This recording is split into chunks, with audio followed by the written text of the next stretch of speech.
नमस्कार मित्रांनो, मी सरजा बोलतोय। मी माझ्या विठ्ठल नानांच्या घरी सुखी आहे, परंतु माझा मालक गेला याच्यात माझं मन दुःखी आहे। माझा भाव सुंदर मला कोणीतरी इथून घ्यायला याल याची निंबूतला वाट बघत बसला आहे। अंतर खूप लांब आहे, तो एकटा येऊ शकत नाही, कारण त्याचा कासरा लोखंडाला बांधला गेला आहे। सुंदरच्या नावाखाली अनेक लोकांनी फसवणूक करून माझ्या मालकाचा त्यात जीव घेतला आहे। बिचारा आमचा सुंदर तिकडे एकटा कोंडला गेला आहे। मी, साई, अंकिताताई व विठ्ठल नाना कोर्टाकडून कधी आदेश येईल व सुंदर परत घरी येईल याची वाट बघत बसलो आहे।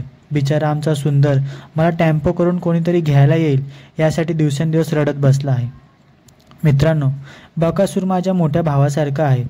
बकासूरचा इतिहास खूप मोठा आहे, कधीही मिटला जाणार नाही असा इतिहास त्याने केला आहे। माझ्या मालकाचं स्वप्न होतं मी माझ्या मोठ्या भावाच्या म्हणजेच बकासूरच्या 2 पावले पुढे जास्त टाकावी। जेव्हा ते स्वप्न पूर्ण झालं तेव्हा मी माझ्या मालकाला शेवटचा असताना पाहिलं आहे। सर्जा सुंदरची गाडी महाराष्ट्रात खूप फेमस होती, परंतु इथून पुढे आम्ही जेव्हा गुलाल करू त्यावेळी छकड्यावर उभं राहण्यासाठी जागा रिकामी पडली आहे। माझा मालक आता आमच्यात राहिला नाही आहे। मित्रांनो, माझा मालक परत येणार नाही, परंतु त्याचं नाव कधी मी संपवणार नाही। त्यासाठी मी नेहमी मेहनत करत राहील।